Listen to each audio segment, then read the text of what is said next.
YouTubers हैं, YouTube के subscribers के लिए कि वो वहां से भी हैं, उनसे सवाल किया गया कि पाकिस्तान और इंडिया की लड़ाई पे क्या कहते हैं, ऐसे ही इशारे हैं। हमारे कुछ एक्टर भिखारी, तो ऐसे लोग बेगैरत हैं जो चुप रहे। जब आप मुल्क को रिप्रेजेंट करते हैं तो आपका हर एक्ट मशरूत होता है आपके मुल्क की इज्जत और आबरू के साथ। ये बताएं कि इमरान खान साहब के साथ आपकी पहली मुलाकात कब हुई थी? I love him. मासिस और कौम के बारे में सोचने लगता है, ये भी विलायत है, ये विलायत उस पर उतरी। वो मरता है अपने मुल्क के गरीब लोगों के लिए। उसूलों वाले लोग जो हैं वो आपका दरिया पार किया करते हैं। कि क्या लगता है इमरान खान साहब डील करेंगे? डील नहीं करेगा, वो जरूरी है मुल्क के लिए। अपने बेटे तो मैं भी फौज को नहीं दे सका, तो ये सैल्यूट मैं उनको नहीं करता। शिकस्त हमने भी खाई हुई है उनसे, तो बहुत नचंदी लोड ने हमने अगर उनको हरा दिया, ये खुशी के मकाम नहीं। इसमें जो लोग मरे हैं उनकी जिंदगियां चली गई। आपकी खुदगर्जियों, ईगोज के ऊपर लोगों की जाने नहीं जाने चाहिए। ये अच्छा हुआ कि हमने घटिया एक्ट के ऊपर जवाब दिया है। अस्सलाम वालेकुम, आप देख रहे हैं टीवी टुडे और मैं हूं आपका मेजबान राहिल मुआविया। अच्छा सर, मुझे ये बताएं कि एक और चीज बहुत मौजूद बहस बनी रही, वो ये थी कि जो भारत के एक्टर्स हैं, जो उनकी पर्सनैलिटीज हैं, जिनको इन्फ्लुएंसर्स कहा जा सकता है, सर वो अपनी रियासत के साथ बहुत डट के खड़े रहे। यहाँ तक कि बहुत नामवर जिन लोगों को हमने बड़ी इज्जत दी थी वो भी, लेकिन यहाँ पे बहुत ज्यादा खामोशी रही। कई टिकटॉकर्स और जो बड़े इन्फ्लुएंसर्स बने, हमारे एक्टर पूछा गया, हमारे एक्टरों में बहुत सारे एक्टर हमारे बहुत अच्छे हैं। हमारे कुछ एक्टर भिखारी हैं, तो भिखमंगों की औकात नहीं होती कि वो उन्होंने काम मांगना है वहां जाके, तो भीख मांगनी है ना, बजाय इसके कि आप उस टेंट्रम में रहें। देखिए, मैं आपको एक बात बताऊं, जब आप इंडिविजुअली बिहेव करते हैं तो you are a different person. जब आप मुल्क को रिप्रेजेंट करते हैं तो you are a different person. जब आप मुल्क को रिप्रेजेंट करते हैं तो आपका हर एक्ट मशरूत होता है आपके मुल्क की इज्जत और आबरू के साथ। तो ऐसे लोग बेगैरत हैं जो चुप रहे।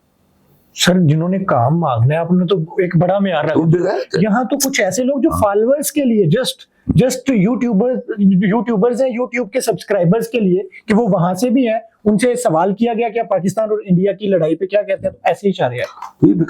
भिखारी भिखमंगे की सोच है ना, वो सरिश्ता आप नहीं बदल सकते जब तक।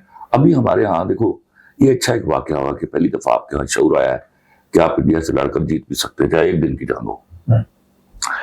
वरना हमारे यहाँ ये वाला प्राइड नहीं आया था कि हाँ वी आर प्राउड पाकिस्तानी। यानी कि इस जंग के बाद सीना चौड़ा हुआ है। हाँ, बेशक चौड़ा हुआ है। ठीक है सर, मुझे ये बताएं कि इमरान खान साहब के साथ आपकी पहली मुलाकात कब हुई थी?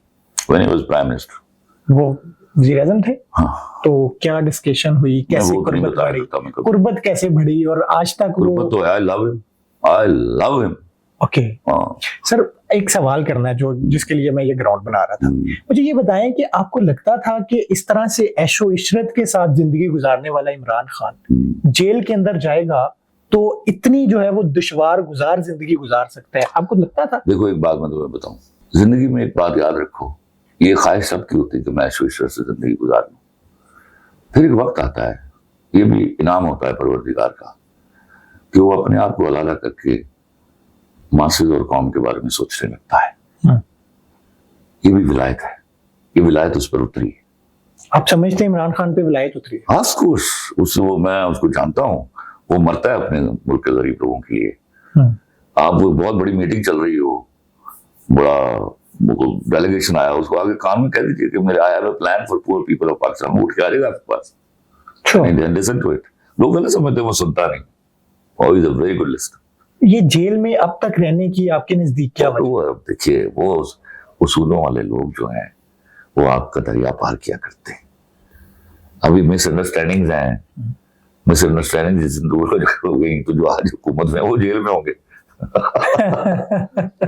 वैसे यहाँ पे इतना सही टाइम लगता है। कहते हैं कि जब वजारत में आते हैं तो ये पुलिस वाला डाला पीछे होता है। जी और प्रोटोकॉल देता है, वरना वो बल्कि नाल पाया होता ना। अच्छा सर, आखिरी सवाल मुझे ये बताएं कि क्या लगता है इमरान खान साहब डील करेंगे? नहीं, कभी भी नहीं करेगा। मैं I can write in my plan, deal नहीं करेगा। कैसे बाहर आएगा? आएगा, रहमान जाएगा, आएगा तो परवरदिगार तो बैठा हुआ है ऊपर। ओके। इसके अलावा आपको लगता है कि कोई और बंदा पुल का रास्ता जो है ना, पुल का किरदार? पुल शुल को नहीं मानता, वो मेहरबानी आएगी, सोच बेदार होती है। समझो, हो सकता है कल एस्टेब्लिशमेंट को के अंदर ये सोच आए कि नहीं वो जरूरी है मुल्क के लिए, आनन फानन मसाइल ठीक हो जाएंगे। ठीक है, वरना ऐसे तो चीजें कुछ लोग कुछ दो के कौमों को बनने के लिए कुर्बानियां देनी पड़ती हैं। ठीक है, अब मैं आपको समझाता हूँ। मैं जब मोटरवे पे जाया करता था और फ्रीक्वेंटली जाता हूँ, एक दिन मेरा बेटा साथ था और मैं उसकी गाड़ी पर था, तो मैं कोई भी फौजी ट्रक नजर आए तो मैं सलूट करता हूँ। ये मेरी बचपन से सिर्फ मैंने जवाहरलाल के जमाने में सलूट नहीं किया। तो वो मुझे कहते हैं क्या करोगे पापा? मैं गाड़ी साइड पे लगाऊं। कहते नहीं मुझे यहाँ बता रहा, मैं तू साइड पे लगा गाड़ी साइड पे लगाई। मैंने कहा मैं ना बड़ा मशहूर एक बड़ा मुहब्बे वतन आदमी हूँ, अपने बेटे तो मैं भी फौज को नहीं दे सका, तो ये सैल्यूट मैं उनको नहीं करता, उन माँ बाप को करता हुए अपने बेटे मुझे फौज में भेज देते हैं। तो आपको वो दे रहे हैं ना कुर्बानी, तनख्वाह के लिए कोई जान नहीं देता, याद नहीं देता, बिल्कुल नहीं देता, ईमान के लिए जान देता है। बिल्कुल। तो इसी तरह जब ये सोच बेदार होती है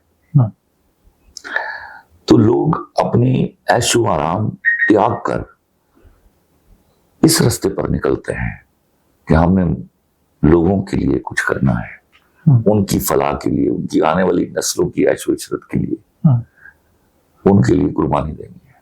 ठीक है। सर मुझे ये बताएं कि आने वाले दिन खुशगवार नजर आ रहे हैं या अभी कुछ मायूसी है? मुझे खुशगवार आएंगे नजर, तो कह दूंगा भाई अभी नहीं नजर आ रहे। अभी सिर्फ एक अच्छी खबर आई है कि मेरी फौज ने ठुकाई की है उसकी, और इस पे दिल खुश है। हाँ, इस पे अल्लाह है खुश। ऐसा वैसा आधे गिले मुझे सारी कौम को वैसे दूर हो गया। एक सर्वे हुआ है उसमें जो है ना वो बहुत ज्यादा जो हिमायत है, नहीं ये रिस्पेक्ट चाहिए भी मुझे। देखिए जाती तौर पर जो भी इश्यूज हों, फौज की रिस्पेक्ट चाहिए बाय ऑल मीन्स। आप मेरे शहीदों की कुर्बानियों को, गाजियों की कुर्बानियों को गाली नहीं दे सकते, वो कोई भी हो, वो कोई भी हो। नाजरीन, वाकई ये जो जंग है और ये तो आने वाले दिन बताएंगे, जब तारीख लिखी जाएगी तो एक मुर्रख की नजर देख रही है कि ये कितना बड़ा वाकया है। और पाकिस्तान ने किसी दिन फुफीदा पुत्र हम साथ बैठे तो एक मुर्रख की नजर देख रही है कि ये क्या हुआ है।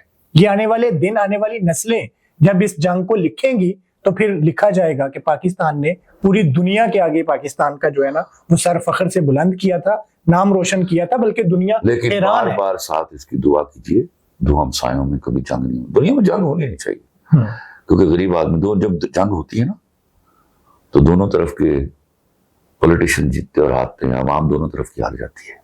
मोहब्बत की बात है और ये जुमला अमन पसंदों का ही है, लेकिन खैर हम तो अमन चाहते हैं, लेकिन अगर इस तरह की भारत जारहियत करेगा तो फिर सर क्या करेगा? जो भी करेगा उसको भुगतना होगा। आप, you have no right to just interfere into our issues, और आपकी जरूरत है कि आप अपने राफेल उठा के हमारे ऊपर हमला सर अब तो फ्रांस वाले भी गालियां निकाल रहे हैं कि हमें भी बेइज्जत करवा दिया। देखो, मैं इंडिया के लोगों को मैं हमेशा, मेरा उनसे बड़ा मिलना मिलाना प्यार भी है, मेरे बहुत करोड़ों फैन भी है वहां, मैं बहुत प्यार करता था, लेकिन उनकी इंटेलेक्ट पे मुझे हासा आता है कि तुम मोदी जैसे बंदे को तुम प्राइम मिनिस्टर चुन लेते हो, तुम्हारे पास कोई बंदा नहीं है।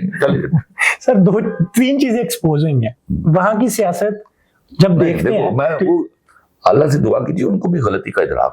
एक बात याद रखिए, शिकस्त हमने भी खाई हुई है उनसे, तो बहुत नचंदी लोड ने, समझ आ रही है, और हमने बहुत बड़ी शिकस्त खाई हुई है। हमने अगर उनको हरा दिया, ये खुशी के मकाम नहीं, इसमें जो लोग मरे हैं उनकी जिंदगियां चली गई हैं, जो यहाँ शहीद हुए, जो वहां गए। आप उनके दुख दर्द को उसी तरह फील कीजिए, सबक लें। ये नहीं होना चाहिए, बिल्कुल। आपकी खुदगर्जियों, ईगोज के ऊपर लोगों की जाने नहीं जाने चाहिए। इसलिए ये अच्छा हुआ कि हमने एक घटिया एक्ट के ऊपर जवाब दिया है, और अच्छा जवाब दिया है, बिल्कुल। लेकिन जंग के होना खुदा की कसम कोई खुशी का मकाम नहीं सर। दोनों की मईशतें जो है बर्बाद हो जाएगी, और उसका नतीजा कौन भुगतेगा? मेरे यहाँ बहुत सारा लूटर और प्लंडर है, वो उठ के मुल्क से बाहर चला जाएगा। भुगतना यहाँ के गरीब आदमी ने, वो तो ऑलरेडी पिसा हुआ है। ठीक। बिल्कुल ठीक। हाँ, सर आप नहीं समझते कि इस इश्तियाल को बढ़ावा देने में उनके मीडिया ने बड़ी गैर जिम्मेदारी निभाई? वो मीडिया है, ये तो लफ्ज उनके लिए तो मीडिया, मैं समझता था दुनिया में सबसे झूठा मीडिया मेरे मुल्क का है। नो, ये तो बच्चे हैं उनके। सर अब इन पे तो प्यार ये इन पे तो प्यार आ गया है। इनको तो शाबाश। अब तो ये झूठ बोले तो अच्छा आसान रहता है। नाजरीन इजाजत दीजिए, अल्लाह हाफिज।